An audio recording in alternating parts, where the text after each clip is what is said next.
Welcome to the Sour Go-to-Market SaaS Takes podcast, where all your favorite SaaS leaders spill their controversial opinions while testing their taste buds. Get ready for sour candy with even sweeter insights.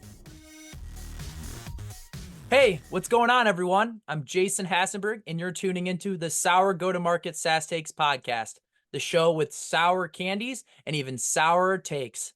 Today, I'm joined by Kathleen Booth, the SVP of Marketing and Growth at Pavilion. Pavilion, if you don't know them, they're a staple in the SaaS and B2B, B2C movement. They're a community that you can join. They host events in person. They host learnings and trainings all around the country. If you don't know about them, you're probably living under a rock because Pavilion is the biggest community in the tech space. Kathleen, thank you so much for joining me today. Are you ready for this challenge? I mean, ready as I'll ever be, Jason. I don't know. I'm very intimidated by these candy names, things like toxic waste. We'll see. I'm sure you'll be able to handle it. You have a water next to you, right? So we're all good. I have a like the world's most giant There you go. cup. Is that a Stanley? That is not a Stanley. Okay, I like the color of it though. That's nice. So we'll dive deep into our first sour take.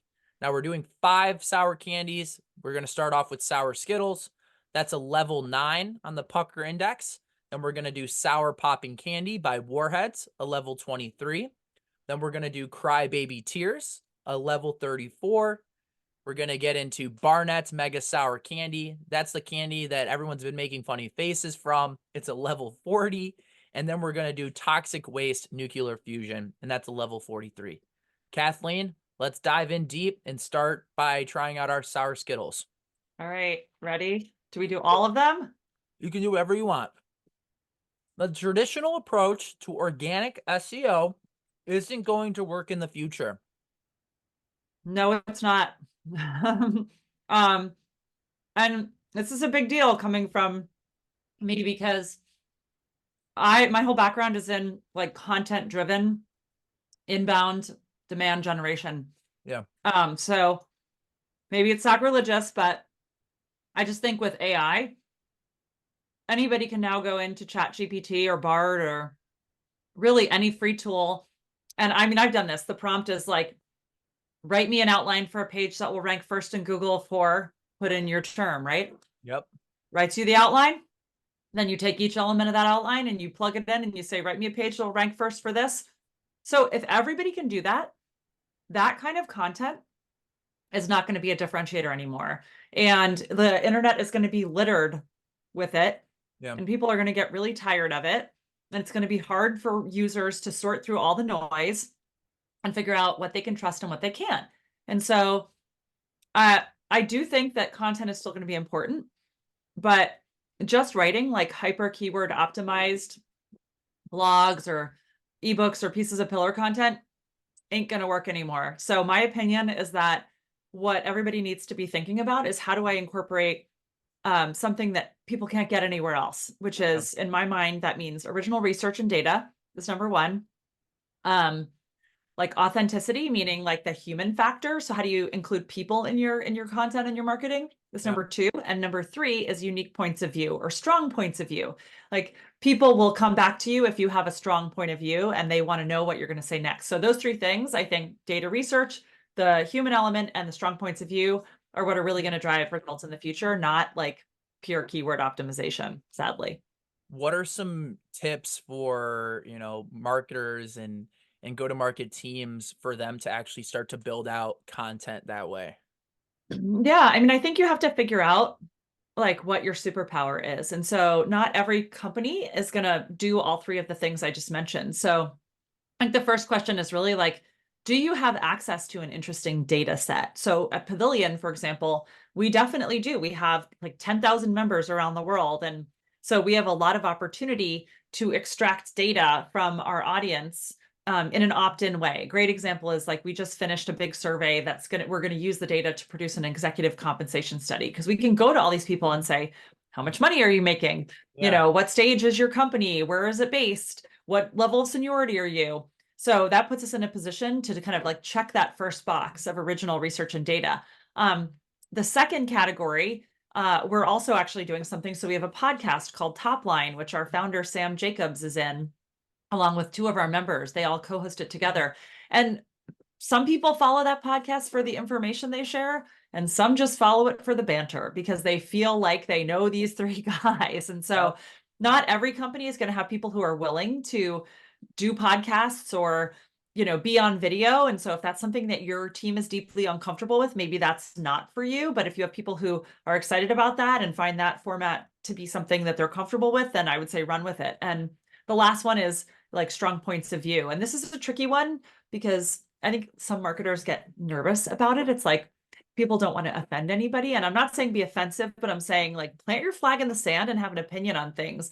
Mhm. And if you do that right, not everybody's going to agree with you. And that's actually a good thing because nobody wants to like follow somebody who's saying things that everyone already knows and agrees with, right? You got to stir things up a little bit. And, I think there's lots of examples out there of people who've done this well and built brands on LinkedIn and elsewhere because they have a perspective and people want to know what they're going to say next. So you just have to figure out which of those like feels most natural to you and kind of go from there. There's a great example where I was hosting an event in New York and Rand Fishkin was one of the speakers, and there were two sessions before him, one that was ran by Dream Data and one by Hockey Stack, and they were like attribution's alive and it's healthy and you can be able to track all these things. And then Rand came on, which was like a half hour later, and he's like, attribution's dead. Everything Yeah. is dying. And the reaction there, like it was such a polar opinion, but it actually drove a lot of interesting conversations after that session. And so I think you're gonna feel a little bit uncomfortable going against the grain, but when you feel strong about something and you believe in something, it's easier to write about. Absolutely. And it like it just pours out of you when you have strong feelings. Yeah. What and Sam Jacobs, I've met him. He's such a unbelievable leader, and to have someone like that who's leading the charge, who I think people gravitate to very easily, is that giving you an advantage, Pavilion an advantage when you're thinking about rolling out your strategy for 2024?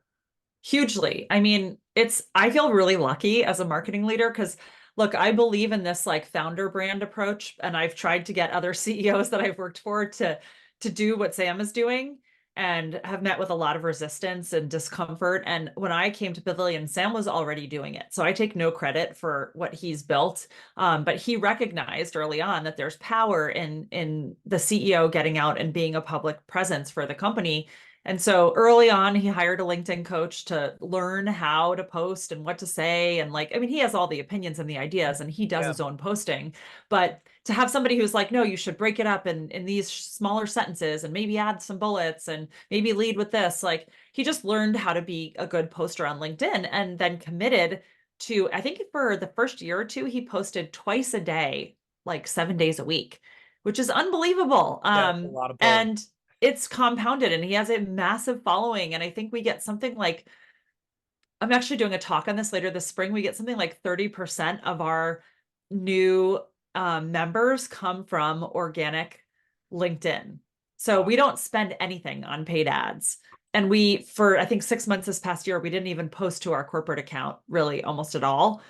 It was all people within the company posting, Sam, myself, a few other of the people on the team. And he drives a lot of interest. So, and imagine, like, I think he's made this point. Imagine how much you would have to spend in LinkedIn ads to get that same result. It's something like, I think he calculated it was something like $2.5 million we would have had to spend this year to get the same end result. It's like going back to SEO, and it lives on your site, right? And it helps you search the end and make sure that you're popping up. It almost feels like there's some sort of SEO in play, but in the community space, right? In the LinkedIn space, when you're going out to a party or a dinner and you're thinking, okay, who should I call on my cell phone? There's like 4 or 5 people that come up, right? And I almost think that's what's going on now in the community space when people are in the tech, they're looking for new tech or they're looking for a new community to join. And they're thinking off the top of that, who's on my list, instead of just looking at the search engine right away. Let's look at LinkedIn. Who's coming to mind right away. And because SaaS and tech is such a small industry compared to the rest of the world, it feels like that's where everything's headed. I totally agree. And I think it's not just, it's not just brand awareness in general. It's like the people who are active on LinkedIn are getting speaking engagements and other opportunities, podcast interviews. I think you and I met through LinkedIn. So it has a lot of like downstream effects that are tremendously valuable for anybody who's willing to like put the time into it. I love it. That's a great way to end the first sour take, Kathleen. Thank you so much again for joining. Let's dive into our second sour take. Now we're going to try the Warhead popping candy. Let's see if All I'm right. able to open it. While we try it, I'm just going to read out your second sour take. AI is going to make outbound less effective. Oh, that is really popping. I haven't had pop And forever. my tongue is blue. Yep. Mine's red. AI is definitely going to make outbound less effective. It's kind of like what I just described with content in the sense that like marketers and salespeople, we tend to ruin everything, right? Like, and so with AI, everybody's always talked about with outbound personalization being the holy grail, and AI is going to make that possible. I mean, it already is possible, Yeah. to an incredible extent. And again, when that is in everyone's hand, the problem is that personalization isn't going to feel special anymore. You know what I mean? Like, oh, I've gotten emails, for example, I can't remember the name of the tool, but there is a tool out there that will enable you to programmatically do outbound outreach to somebody, and it looks at where they're located, and I think it has to do with like the city on their LinkedIn profile, Okay. and it finds like a coffee shop near them, and it mentions the name of the coffee shop in the email, like, hey, if I'm ever in town, would be great to grab a coffee at X. And it just Yeah. like when I first got it, this was like a year or two ago, I was like, oh my God, that's crazy. How do they know about that coffee shop? Yeah. These days you see something like that and you're like, ugh, another email where they're just popping in like random coffee shop names and like mentioning my alma mater. And you know, it's how is any rep supposed to cut through the noise when AI knows more about people than you do? I think for a little while it's going to work, but then people are going to become super, super jaded. And to the extent that, like, even with video, it used to be that you could cut through by sending a personalized video of you talking and like holding up a whiteboard with the person's name. And now deep fake videos are everywhere. Like I just saw somebody in Pavilion who posted they've been playing with a tool and he made a 2-minute video of himself talking, only he didn't really make it. Like it wasn't him, it was the AI. And it's crazy. So I don't even know the answer here of like, I think, well, no, that's not true.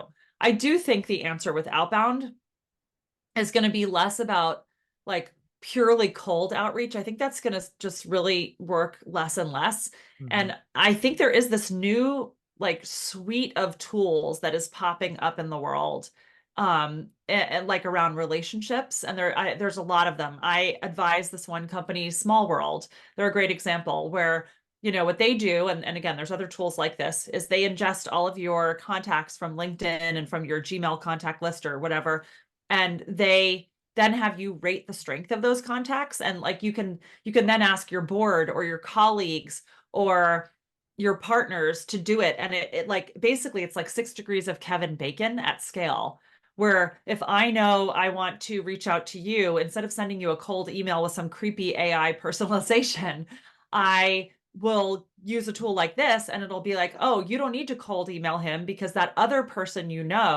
knows Jason. And so you're way better off contacting person X and saying, can you make a warm intro for me? Because everybody knows like then that it's not AI. Like if you're friends with Sally and I'm friends with Sally and she knows you, and all of a sudden Sally emails you and says, Kathleen really wants to meet you, I think she could add value.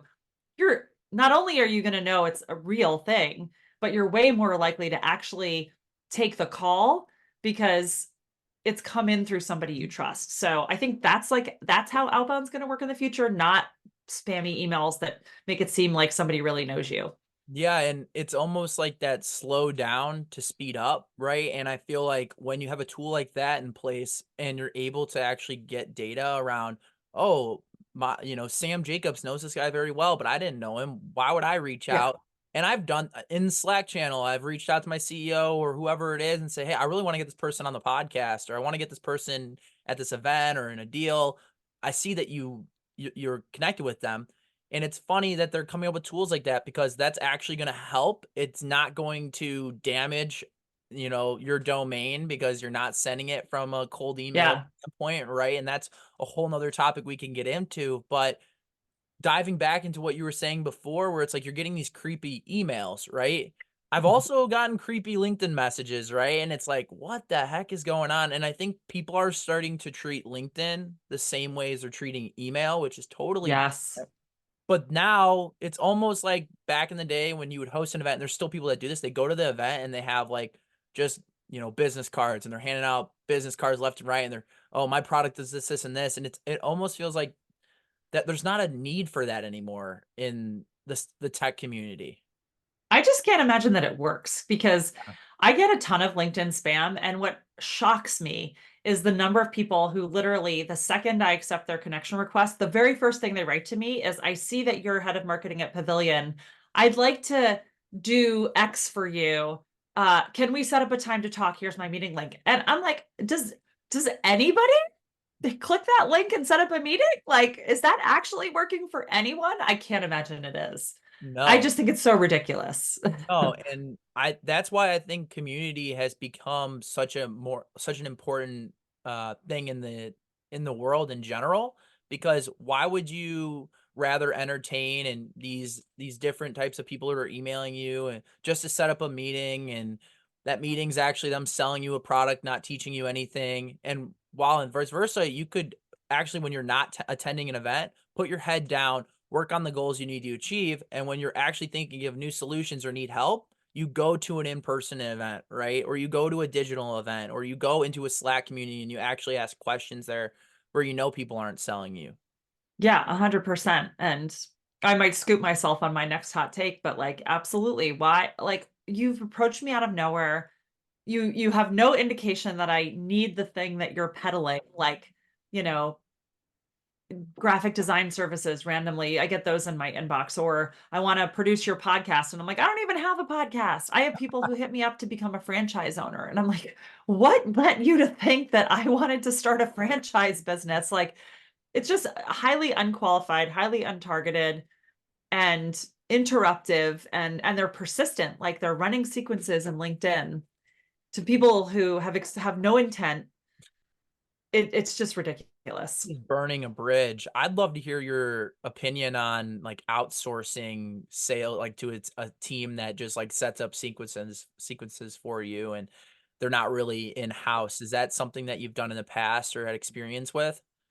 Yeah, so I actually we're using somebody now to help with that, but it's on like a hyper individualized curated basis. And so it's literally looking at people who've been highly engaged with like posts that Sam or I or other Pavilion people have made on LinkedIn, and who've like commented and gone back and forth with us. And they're helping us to identify those people and then reach out to them in DMs and Yeah. just be like, what was interesting to you? Like, I'd love to learn more. It's a soft approach, but it's like a really highly qualified warm audience. And I think just having somebody out there who's like helping us, they're more helping us to identify them as opposed to like doing the conversations. Cause I think that's the other thing. Like, if you're going to take this approach and you're purporting to be you, like, you kind of need to be you. Yeah. I've um, I've had people who, and I'm not calling anybody out, but I've had CEOs I've talked to, and they're like, I have an intern who runs my entire social media plan, and they post. And like you said, Sam makes his own posts, and maybe you guys are having help identifying, but it's your team who's actually, and it's yourself who's actually going out and sending that message, who's actually carrying that conversation. And so, there's a sort of way to be able to get help with being able to target who do we actually want to have conversations with. But it's another thing to have some random person who's messaging in the chat for you, right? And I think a lot of companies now are steering towards, like, and a lot of CEOs don't want to put in that work or effort. yeah, which is crazy because like I do the math, and I think I already said Sam's LinkedIn has driven something like $2.5 million worth of business, or no, not $2.5 million worth of business. It would have cost us $2.5 million to get those results with LinkedIn ads. It's our second best performing channel after word of mouth. And so word of mouth is like referrals from existing members. So like, why would you not put the time in to work your second best performing channel? I don't think there's anything really as a set it and forget it Yeah. marketing approach. Even paid ads, like you have to be on top of it, tweaking and like adjusting your messaging and all of that. And so, it's unfortunate that people don't see the value in it. But I think those might be the same people who do think that there are like true easy buttons in marketing, which unfortunately there are not. No, there are not. And I think we'll take that and carry into our sour take number 3. We're going to be trying our crybaby tiers. Now I'm gonna have all 4, but you can have as many as you want. I mean, I like a sour candy, I'll be honest. So All I'm going right. for all 4. All right. Number 3. Most companies Just to prove I ate them all. most companies don't invest enough in events or community. Now, I'm a big believer in investing in community. Maybe I'm biased because I came from a third-party event company, but I want to understand, why is this a sour take? Why did you choose to include this? I mean, I'm definitely biased. I work at a community. Yeah. And we throw events. But I really do believe this. And I've seen firsthand amongst our members, like the results that they get. But even literally just yesterday, a very famous LinkedIn personality who I probably will not name, did a LinkedIn post about all the different ways that most go-to-market leaders waste money and their marketing budgets. And one of his big things was was events. And I call BS on that. Yeah. I actually think like now more than ever, people are just so hungry for in-person connection, so hungry. And it's this like boomerang effect from the pandemic when we couldn't see people in person for so long. And I think a lot of people spent the last few years forming all these virtual connections, which are great. And everybody has bigger networks as a result of it. But until you walk into a room with that person and shake their hand or give them a hug, like that is the thing that really cements the relationship. And there's something just unbelievably powerful about that moment. And we see it all the time at Pavilion events because we have all these people who are in the community. They feel like they know each other. They feel like they're best friends and they've literally never met in person. And they get in a room and the first time they see this person, they're giving them a hug. And it's just like a beautiful, beautiful thing.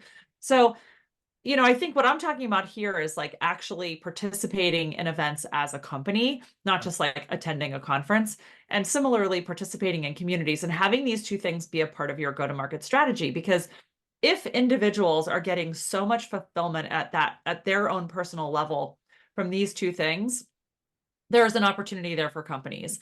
So for example, with events, there are certainly good ways and bad ways to do events. And I think my next hot take has to do with that. But I think like if you are willing to go in and invest in an event's presence in a way that adds value, that is not spammy, and that's smart in terms of how you're getting your brand out there, there's real ROI in it. And I've seen it as a head of marketing. In many jobs, like a couple jobs ago, I worked for a company that was an e-commerce SaaS, and we had a big 20 by 20 booth at Shop Talk, which is a huge trade show. And we had a great activation at our booth and we met a ton of people. And it wasn't about the hard sell. It was about, making connections and building relationships and like going from there. And that was really effective. Same with community. I mean, I always describe community as a cheat code. And you kind of like touched on this earlier, where if somebody these days, if you need to like buy new software for something, you're probably not going to Google first anymore. You're probably going to whatever community you're in. And that community, by the way, might be LinkedIn, Yeah. could be Pavilion, but you're going in and you're saying, hey, friends, I need to buy this type of software. Maybe it's like data enrichment. Yes. What are you using? Why do you love it or why do you hate it? And you're getting all these answers. and you're shortlisting probably a couple of companies, and then you might go to Google, but you're not doing a general search. You're like typing in the company name and going straight to their website. So if you think about what that means for you as a company and you as like a marketer or a go-to-market executive, it means that if you're not present or being mentioned in those communities, you're not even getting the at bat because somebody isn't doing that broad-based Google search. Mhm. In most cases, they're just getting your name from a peer and going straight to your site. So like having a strategy for how you're going to show up in those conversations is crucial these days. And I see it all the time in the virtual halls of Pavilion, like who's using, software for sales enablement? What do you recommend? So those conversations happen like multiple times a day. And there are a couple of companies, like for example, in the RevOps space, there are a bunch of RevOps agencies that are members, and one or two of them have really committed themselves to participating in the community in a way that like is a value add.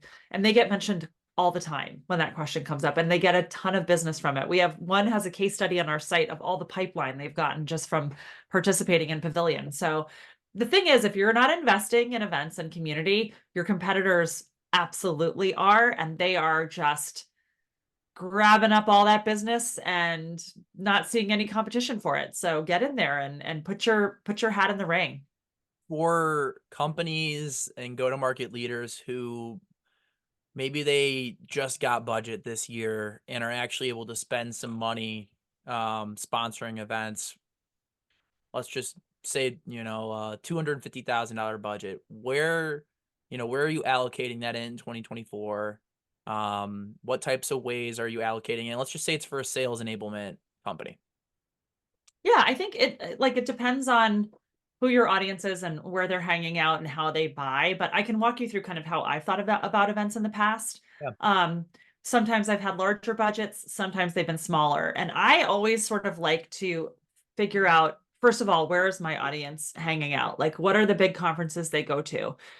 The big ones and the small ones. Like sometimes there are real niche events in industries, and those can present very interesting opportunities for you to come in and like be a big fish in a small pond, which I love personally. I love um kind of taking over something and making a big splash from a brand standpoint, like a brand awareness standpoint. That's super, super effective. And so I always look for some smaller events to invest in where I can have a bigger presence. And then at the large events, I think it's really about how do you stand out from a very noisy environment. And so like Shop Talk was a great example. We had the company I was at the time was like a Series A company, and to do a 20 by 20 booth at Shop Talk is a big investment.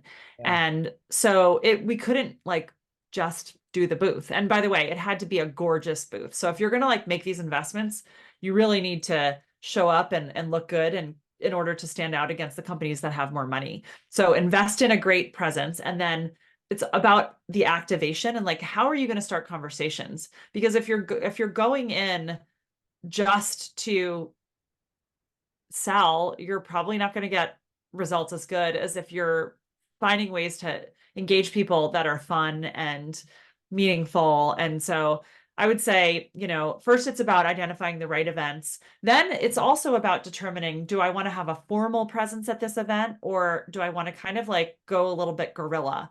And there are definitely great ways to go guerrilla, where, for example, you might do something adjacent to the event, like down the street, and invite people who are coming. I love that approach.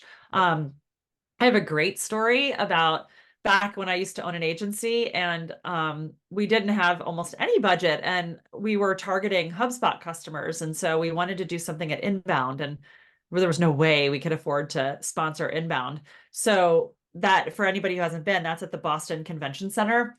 And we had the startup at the time called the Inbound Sales Academy.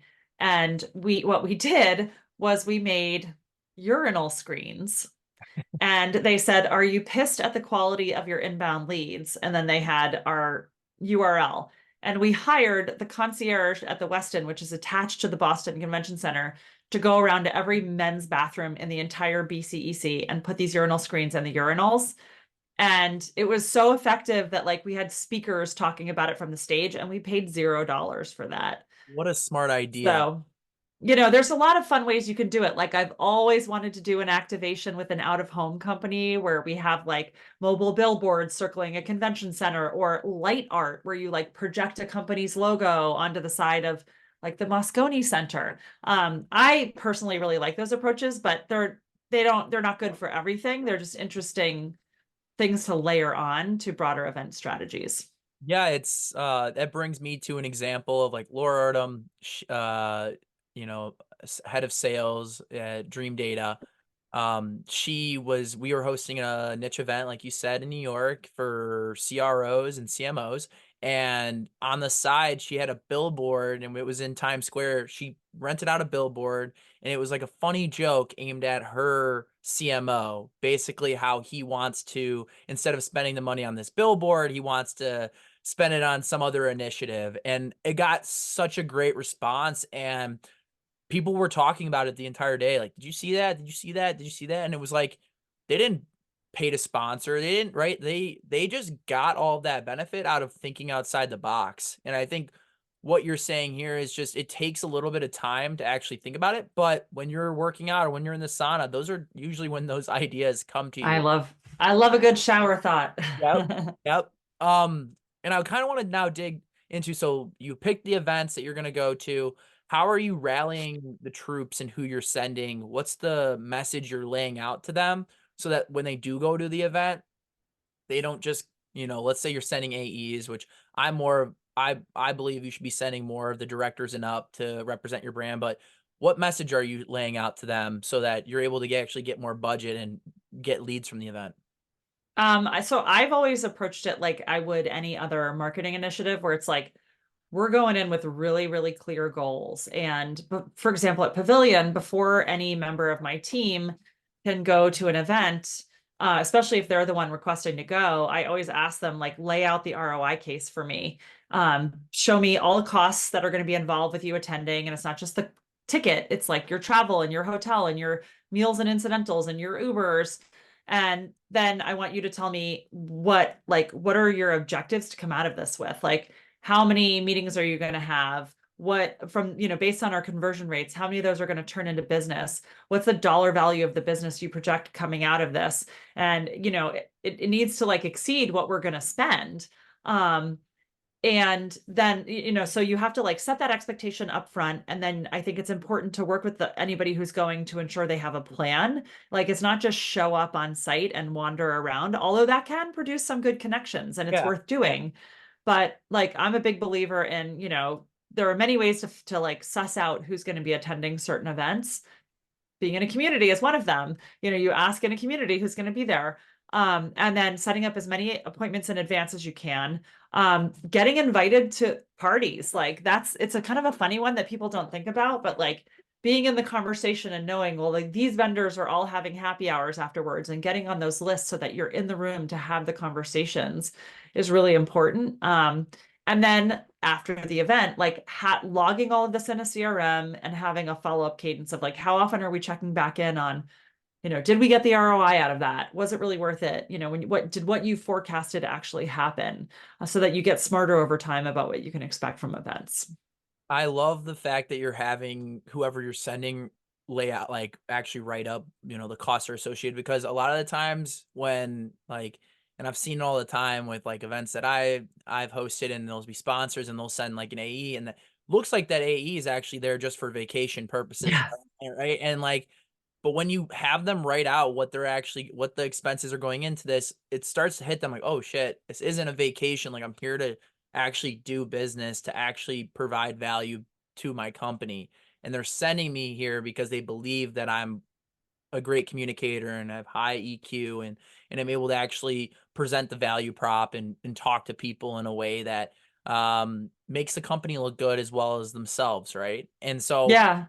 I'll also lead into, go ahead. Were you I gonna was just going to say the other fun thing, by the way, is if you have a larger team going, one of the things I've done is you can have like a shared Google spreadsheet or something that you during the event, like you ask every time your team has a conversation that's going to lead to like a demo or an opportunity, they have to log it in the sheet and put their name next to it. And I personally really like to gamify that and be like, all right, whoever hits X target, or the people who get the two most, like, and there's some kind of a prize involved. I think just like with any other revenue oriented team, like putting a little bit of healthy competition in can really help to drive performance. So Such a smart idea there, because I think us salespeople and even marketers, and I think everybody in the tech world is very competitive. And so when you lay out those guidelines and you have that transparency between members, and you look on your sheet and you see, oh, you know, I'm falling behind Joe. yeah, I got to catch yeah, up. I need two more. exactly. And you're like, okay, let's get talking, right? And there's nothing worse than seeing people who come to an event and they're like walking together. Yeah. I've had to draw up plans where it's like, okay, Joe, you're in section A. This is really where you're going to be walking most of the time. And then Samantha, this is section B, and this is where you're going to be at. And let's make sure we're not always walking together, because when you're walking with like two people and you're engaging in conversation, it's hard for someone else to walk up and like, hey, excuse me, let's, and it's like it doesn't feel as inviting. So moving on though, because I want to dive back into what you just said earlier, which was being able to actually activate your team. So everybody's different. Is there like a one-off way that you're telling everyone, like you're identifying who should actually go? Is there a way that you actually identify who to send? It's a really good question. I mean, it depends on the event. So for us, we have a couple different business lines. So we have individual membership, we have corporate membership, and then we actually have sponsorship business where people pay to sponsor our events. So I have sales teams working each of those different business lines. And so I'll look at the event and figure out like, what opportunity does this event really present to us? So like a great example is at Inbound, it doesn't really make sense for me to send somebody who's going to sell individual memberships because it's just too big. Like we would drown in the noise.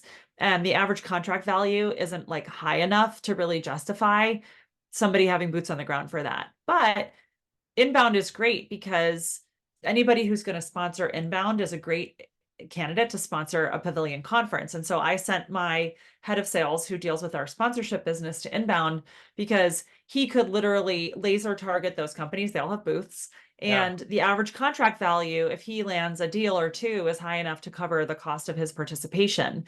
So, that's a little different than like, for example, SaaSter, where I might send somebody who's more on the individual and the corporate business side, because like in that case, we're going to host a happy hour and we're going to get our members to come and have them bring non-members. And that's a really great way for us to get those people in a room and have them experience the value of Pavilion and pretty much like sell them on it on site. That's a very smart way of thinking about who you're going to choose, instead of just saying, okay, these three people are always going to our events. Yeah, no. And we send pretty lean teams, I will say. So we definitely whoever goes, we have a lot of expectation for the value they're going to deliver from that event. Can you tell me a time when you did send somebody and they didn't deliver the value? What's the conversation there?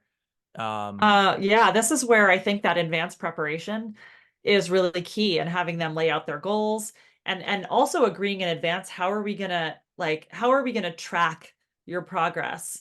And, is it that you're going to enter this information in the CRM and tag it with the event name? Is it that you're going to put it in a spreadsheet? But like, I want to know, where is the central system of record or the single source of truth for who you spoke to and what the status is of those conversations? And afterwards, then, obviously you need to have the follow-up loop. And I check in, and if they did not hit their number of targets in terms of conversations or meetings or whatever that metric is, then it really, it's not about like throwing somebody under the bus. It's more about like, where do you think you fell short? What do you think you could have done differently in order to change that outcome? And I'm a big fan of like after action reports where you like document the learnings from things. And so, I think it's all about like, hey, could you have maybe done a better job of going into our community and asking who was going to be there and setting up meetings in advance? Or did you have a plan, to your point, of like walking the trade show floor, and like how much ground were you able to cover? And were you invited to the after parties? And Yeah. all of those sorts of things. Did you work the other people there that you knew to get introductions? So I think you got to have that feedback loop, and you got to document the learnings in order for the team as a whole to get smarter. That's I love that take. That will lead us into our sour take number 4, Kathleen. Thank you so much for all of these answers. I hope I'm nervous about this one. this one is the most powerful one, so just be ready for it. It hits right away. So, Okay. sour take number 4, here we go. And this goes off of sour take number 3. So, most of those companies who do sponsor events go about events and community the wrong way. Oh yeah. Ooh, this one hits. That's sour. Now we talked about this a little bit before, but let's just continue the conversation here. Why did you include this as your sour take number 4? Because I think a lot of people go into events and community with a sell first mindset. And I see it in Pavilion. It's like I'm trying to figure out where to put this in my mouth so that I can talk. You can always take it out. Some people have taken it out, so no big worries. I sucked all the sour off of it. That's all that matters. So I'm going to call that a win. That's a win. Now it's just the sweet part. So that was very sour. Oh yeah. After trying, I can feel the lingering taste of it in my mouth. Yeah, I've had people who've had to stop mid conversation, like I have to grab water. Yeah, it was just an awkward size.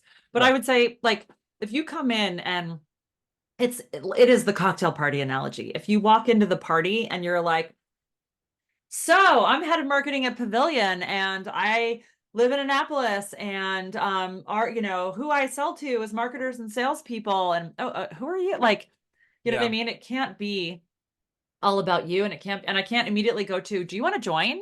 Right? Like, that's ridiculous. If I walked into a party and was just like, do you want to join this company that I work for? That's just like those people that go into LinkedIn and immediately start to pitch. Yep. And I think a lot of people do see the opportunity of events and community, and they think, oh, I can just go in and work my sales cycle there. And that does not work. It doesn't work in community, where you come in and if you're all about yourself, most people are going to call you out for being spammy and self-promotional. You might even get kicked out. I know, like in Pavilion, we are a no pitch zone. And so, like, you could easily get removed from the community. But the same with events. Like, if you go to an event and all you're doing is standing at your booth going, hey, do you want to do a demo of our software? Like, that's not going to get you results. So no wonder so many people think that that these things are not worth investing in. And it's because they do it wrong. They spend a ton of money. They don't get any value out of it. So the way to do this is to think of it like a party, where it's like, people are going to want to talk to you if you're interesting and you're inquisitive and you ask about them. Like, it's just like it is in the rest of the social world. Like, come into a community, introduce yourself, and like seek to help first, and to answer questions and make introductions and help people out. And naturally, if you are that person that is a give before you get person, then when the opportunity comes and somebody's like, hey, does anyone know a company that does X? All those people that you helped are going to be like, yes, Kathleen does X, go talk to her. And at events, it's a similar principle where, like, whether you're going to have a booth or walk the trade show floor or host a party outside of the event, it has to be more about building those relationships first and genuinely looking to, like, entertain people and show them hospitality and offer them something of value. So, like, going back to the trade show booth, what I did at Shop Talk was, we had this awesome booth, and yes, we did demos, and yes, we had product information, but we had amazing swag. But even more so than that, we did professional headshots. So we had 2 professional photographers come into the booth, and a line out the door of people who wanted to come in and get a headshot for free. And that might not work as well now, because damn AI has ruined that too. But I think people always love when you are giving them something of value. So whether it's headshots, or I've seen people like bring a animal shelter in and do pets and puppies, like whatever it is you're doing at your booth, if you make it more about that person and less about you, it becomes, number one, you'll get the people to come to you. Number two, you have a way to start a conversation that isn't just pitching. And not everybody's going to want to demo your product, and that's okay. But at least you've engaged with them in a way that hasn't resulted in any ill will, and you have the start of a relationship that you can build on. So I think most people enter into it and they're like, I'm going to sell. I'm going to walk in and I'm going to tell them about me. And that does not work. And I think we'll take a wider view because I think community is used so much these days. It's a buzzword. Everyone's trying to start a community. So in what's your definition of a community? Ooh, that's a good question. I mean, it's sort of interesting because I did a little bit of research on this earlier this year, or maybe it was last year, because earlier this year was like 3 weeks ago. I did this last year, and I actually started looking back at like how community is defined in archaeology, because like if you think about it, the concept of community is not new. It really isn't. Like the way we talk about it in tech is really referring to online communities. But community existed in person at the local level. There's all kinds of like networking groups at local levels, but it exists in terms of like neighborhoods. And what it really boils down to when you kind of like do this research into archaeology is like the definition of community hasn't changed, whether you're talking about Pavilion or like my local neighborhood. It's like a common gathering place, and that can be virtual or real, touchable, real life. So a common gathering place, a shared set of beliefs or values, Okay. and then a shared language. Like that sort of is like the very fundamental basis of community. And I think you have to have those. And so, fast forward to the modern era, and there are lots of different types of communities. There's like communities of product, communities of practice, communities of interest. I would say Pavilion's a community of practice. But for all of them, I think it's easy to have a shared gathering place. Like everybody's like, oh yeah, my community lives on Slack, or oh, it's a Facebook group, or we're on Discord, or we're on LinkedIn. That's the easy part. It's the common values and shared language that I think are trickier. And shared language isn't just like we all speak English. It's really like we use certain terms, we talk about things in a certain way. We have that in common. We understand each other when we're speaking. So like in Pavilion, there's a certain degree of professional jargon that gets thrown around. Like on this podcast, I can say ACV and people probably know what I'm talking about. They know it's average contract value, or ICP, ideal customer profile. Like that's shared language that we have. And then, this shared belief system, it doesn't mean everybody has to sign up for like the cult vision. It just means that like there's something about the community that is bigger than the individual people that we're all ascribing to. So to me, that's what it boils down to. It's a concept as old as time. I That's a great definition, and I'm definitely going to be stealing that for my own playbook. Thank you. But I have to dig deeper into this because like Jared Robbins on the show, he's talking about companies that are starting to throw their own events and they're starting to try to build their own communities. And his red flag was like, what's the purpose? Like, why are you actually starting a community? And I would love to hear your opinion on this. Is there trouble in the waters here with companies who are actually trying to build out communities for the sake of just getting revenue through the door? I mean, I wouldn't say yes or no, honestly, because that's what you're describing is the category that I refer to as communities of product. Mhm. And there are a ton of them that are extremely successful. And so it goes back to that, like, what's that shared value that we all hold? And if we are using a product and we want to be better at using and extracting value from that product community might be very successful because it's solving a need that I have. And I'm going to go meet other people who are as interested in that product as I am and who can help me. So like, I actually don't have any problem with that. Yeah. I think the problem crops up when people go to start communities and they don't understand, number one, that it is a long play. Like whether your goal is to get revenue by selling product or get revenue by selling membership or get revenue by selling sponsorship, like it's usually one of those three things, right? Those are the three sources of revenue. None of it is going to happen overnight. And a lot of people start communities thinking that like they're going to be making money next month or the next 6 months. And truthfully, that's not what happens in most cases. And so they don't they're not generally willing to devote the resources required and to stick with it long enough to make it successful. So I think like what probably happens when you see communities fail or when they're not very good, it's that people think communities are going to build themselves, right?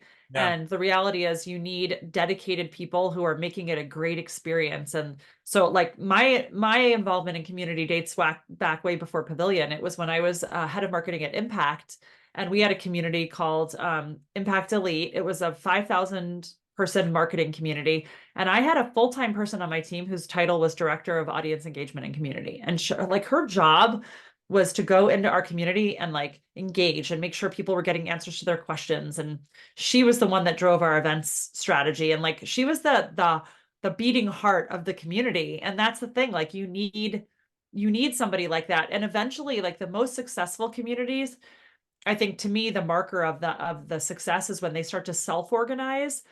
So, for example, in Pavilion, these days we've been around for a while. We have members who step up and volunteer to lead. So like before I joined the company, I was a member and I was the co-chair of the Washington, D.C. chapter. And when you start to see the community begin to run itself, that's when you know you're really onto something special, because that's when the members feel a sense of ownership over this thing that they've become a part of. And when you have members that are actually taking action in the community, it makes everyone feel a little bit more safe, right? And I think there's some sort of, oh, wow, like they are just a member just like me. And if they're getting involved like this, why can't I get involved? 100%. It's that peer-to-peer thing, where people are in it because they want their relationships with their peers. And so when their peer is the one leading it, they trust them more, they feel more comfortable. It's just all around going to be more successful. And also, like the peer is the customer, right?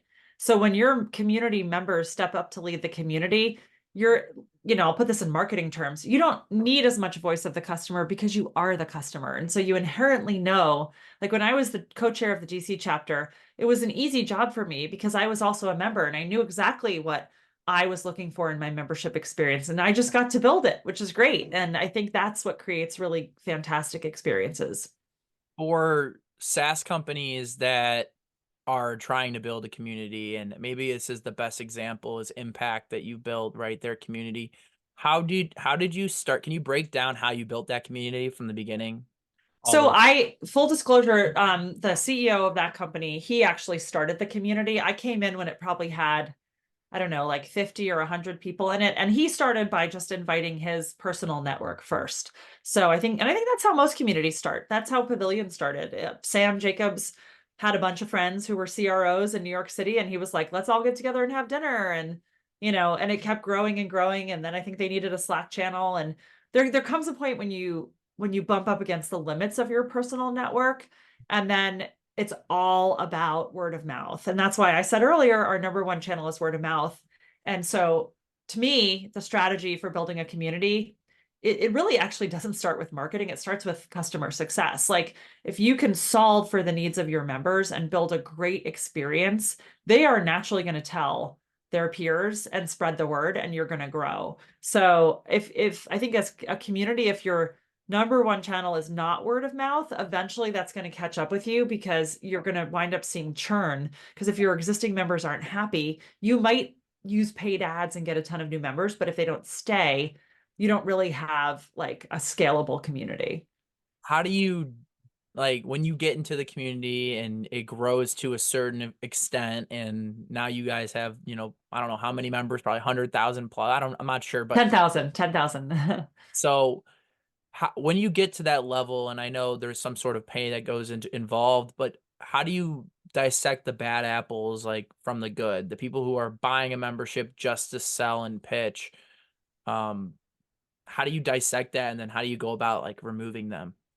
Well, I mean, it starts with making really clear as part of the application process what our community values and rules are, and then reiterating that during onboarding. And then every member of Pavilion goes into a chapter. And each chapters are usually like geographically based, but we also do have like a remote chapter for people who aren't in places where there's a physical center of gravity.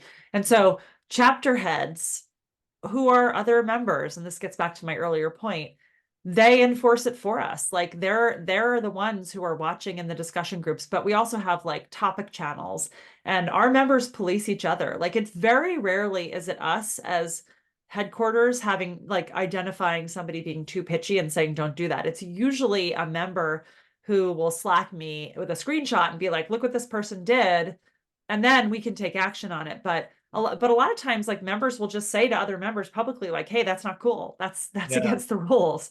So that's to me, like that's really how it has to work. Is you have to get to the point where the members are willing to step up and protect the thing that you've built. That's just incredible to hear, because when you do get that involvement from the community, you don't see churn anymore, right? And you actually see something beautiful start to be created, where it's like, okay, we had 50 people that I knew personally, and I know they're not going to pitch anybody. I know that they're good people, to like 10,000, where it's like, okay, now we actually need to make sure the quality of people who are coming and having that application process and being very upfront about the way the community works sets everybody up for success later on.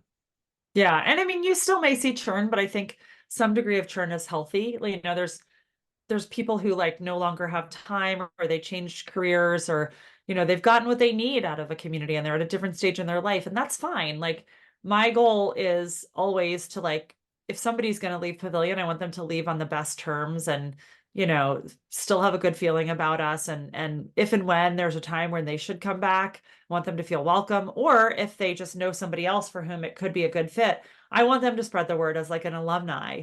And so I think that's what it's all about. It's like deliver a great experience, and everything else pretty much takes care of itself.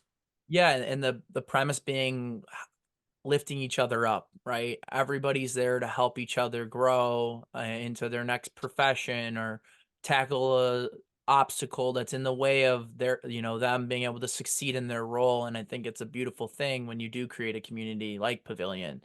And I have to congratulate you and Sam for being able to, and the entire team, because I know how hard you guys work, for being able to build something that is constantly changing, because we know the event space and the community space is always evolving, and you have to keep staying on pace and making sure you're listening to your audience and the people who are in your community. So I just want to say thanks for being able to build that, and build a safe haven for leaders, and who really need it, because it Oh, is. thanks, Jason. Let's move on to sour take number 5. Number 5. Rallying up here, toxic waste All nuclear right. level Toxic 43. toxic waste. Here we go. Go-to-market executives, and really anyone in a revenue position, are leaving a ton of money on the table if they aren't building a personal brand on social platforms where their customers are active. Well, I mean, I told you that story about Sam Yeah.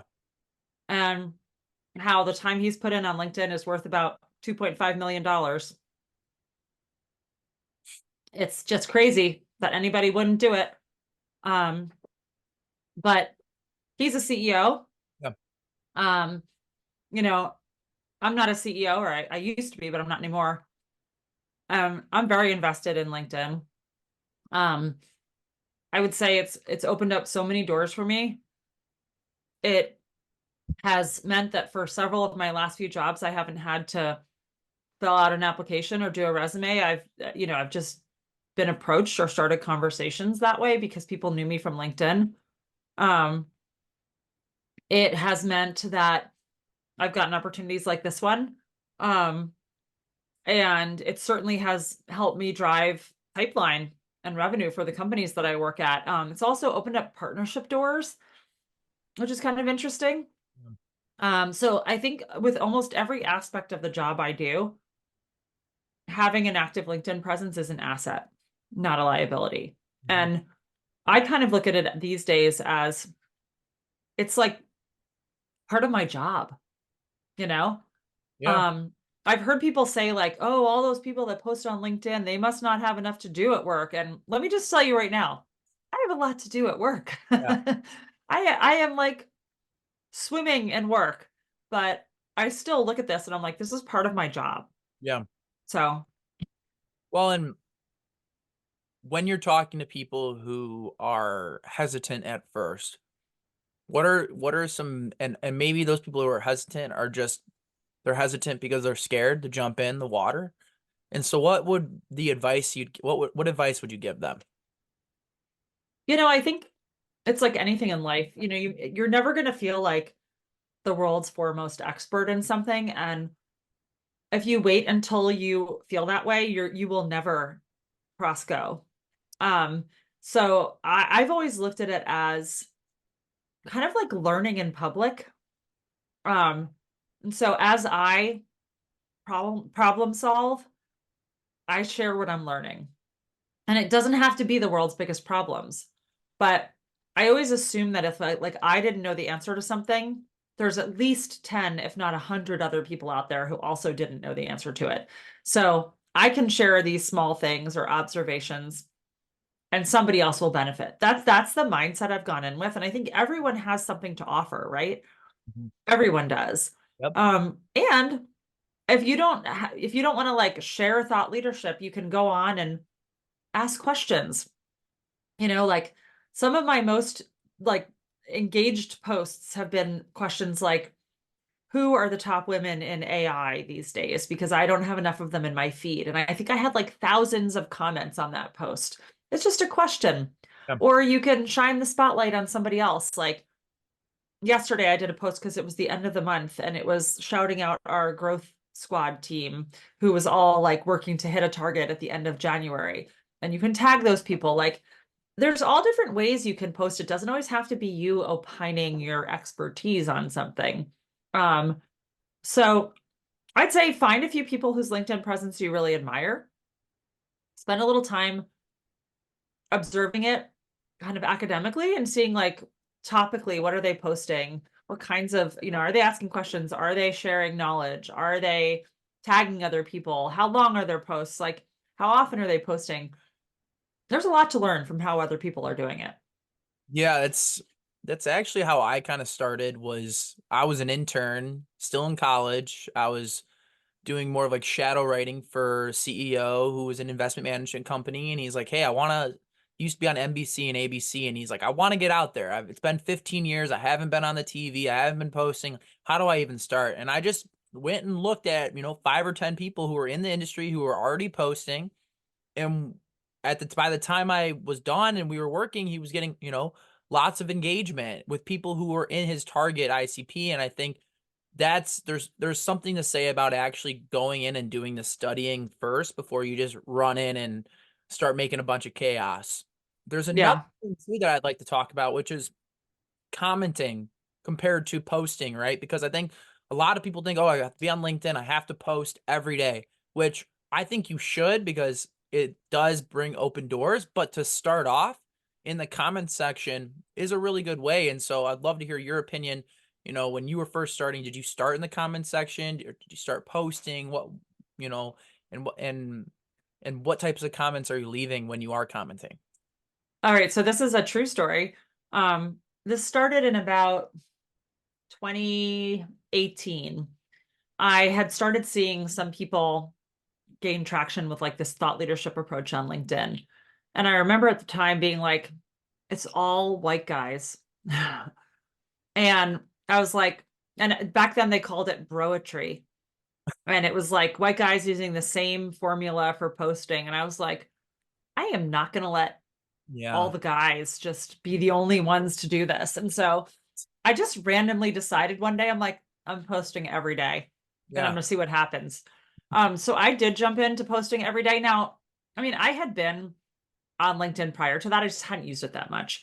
Um, so I kind of threw myself in and I made myself a promise for 1 year straight, every single day. And I did it. And I did it for more than a year. I don't post every day now. Um, I'd probably like to get back into it, but it's just been a lot. Yeah. Um, but at the same time, I did a lot of commenting. And by the way, this is the other part that nobody talks about. If you're going to post and you're going to try to like do these things, you have to set aside time to engage with the people who comment on your posts. Like I try really hard on most of my posts to respond to every comment, even if it's just like, thanks for weighing in here. Because if somebody is going to take the time to write me a comment or ask me a question, like I feel like I owe them the courtesy of a response. But also, if we're being honest, it's really good for the algorithm. Like when LinkedIn looks at your post, if you have 5 people comment on it, it sees 5 comments. If you respond to every one of those comments, it sees 10 comments. If you respond with a question and then they respond again, like all of a sudden you get this compounding effect. And so let's not pretend that people are just responding to comments to be nice. Like, yes, you want to do that, but also it's really great for visibility for your post. Of course. So yeah, like you need to engage with the people who engage with you. And then I think it is really valuable to comment on other people's posts and to like not just do the short like right on or whatever, but like to have a meaningful engagement. And that's how you build relationships. And those people will start to notice your posts more and engage with your posts. And it's a beautiful way of expanding your network. It's an interesting way because it's like it brings you back to when you just were starting off and maybe it was school for your first time or sports team and you're just like you need to be able to get to know your team and you have to be able to corral the troops and rally everyone towards a common goal and be able to actually know, okay, this person actually they don't like being talked to this way and this person they like to be talking this way, right? And so when you're on LinkedIn, I think the primary goal is to really actually get to know people and and to build out a community instead of just going on there. Okay, my goal is to comment on 20 posts a day, and my goal is to make just a a single post, and I'm gonna, it starts to become like a strategy when and I've fallen into that trap. And you quickly get burnt out, right? It's really hard to do something that you're not actually passionate about. And Yeah, so 100%. And I would just add like what a beautiful opportunity we're given with LinkedIn because look, I live in Annapolis, Maryland, which is not New York, it's not San Francisco, it's not any major city anywhere. We're a really small city that there's not a lot of B2B tech here, but I love where I live. I want to stay here. It's a beautiful place. And I think one of the greatest things about LinkedIn is I can be here in Annapolis, which is not a tech mecca, and yet I can be using LinkedIn as a platform to build relationships with people who are in San Francisco and New York and London. And geography is no longer a barrier for us. And also, it costs me nothing other than time. And so, this is like the great equalizer. It's something that everybody can do, no matter where you are, no matter how wealthy you are, what kind of a budget you have. Like, to not take advantage of that just seems to be such a shame and such a wasted opportunity.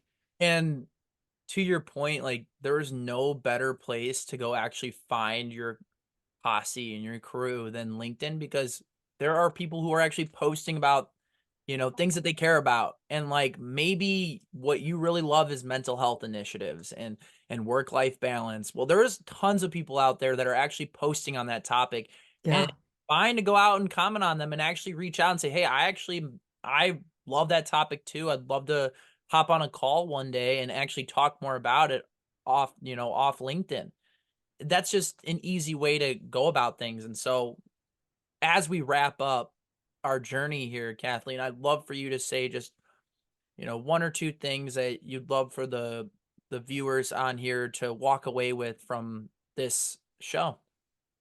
Well, I think it's funny when I look back at my list of hot takes, I'm realizing, or sour takes, I should say, I'm realizing that there is a pattern, and that is that it's all about like this notion that in a world full of AI and virtual meetings and automation, like the thing that underlies all of that, that has always been true and will always be true, is that people want human connection and that most of this world operates on a basis of trust. And so whether we're talking about SEO strategies that shine the spotlight on people and points of view, or, AI kind of creating a situation where to cut through the noise, you have to like reach out through connections or community or events and the opportunity to be in person, like all of these things boil down to like the best and most effective way to accomplish your objectives, whether it's you building your own network in your own career or you trying to drive business for your company, is to like recognize that people always have and always will want to operate on a basis of trust and connection and emotional bonds. And so no matter what you're working on, no matter the strategy that you're using, if you can tap into that, and how you tap into that is going to change. Like, right now it's AI that's changing things. In the future, it'll be something else. But like, if you always keep that at the core and you recognize that that is the thing that is the most effective driver of action on the part of people, I think you will be successful no matter what you do. But that's a concept as old as time. It's never changed. A beautiful way to end the show here, Kathleen. I just can't thank you enough for joining me today and battling these sour candies while dropping sour bombs. In my opinion, these are just great takes. And I think that, anyone watching, you can find Kathleen on LinkedIn. Like she said, she's engaged, so reach out. Don't send her some AI machine. Don't mention my local coffee shop in your outreach. Unless you're actually local, and then maybe it'll make sense. But yeah, I again can't appreciate you enough, and I hope you have a great day. And thank you so much. Anyone who is wanting to follow the Sour Go to Market SaaS Takes podcast, you can do it through my LinkedIn. You can do it on our homepage. We're on, Spotify and Apple. And so if you're watching and you have someone who comes to mind that you'd like to have on the show, please reach out. Kathleen, thank you so much again. I hope you have a wonderful day. Thanks, Jason. Thanks for having me on the show. See ya. Thanks for listening to the Sour Go to Market SaaS Takes podcast, sponsored by Sales Intel, TAC, The Juice, Rev Genius, and Hockey Stack. More bite-sized content is available on our LinkedIn, YouTube, TikTok, and Instagram.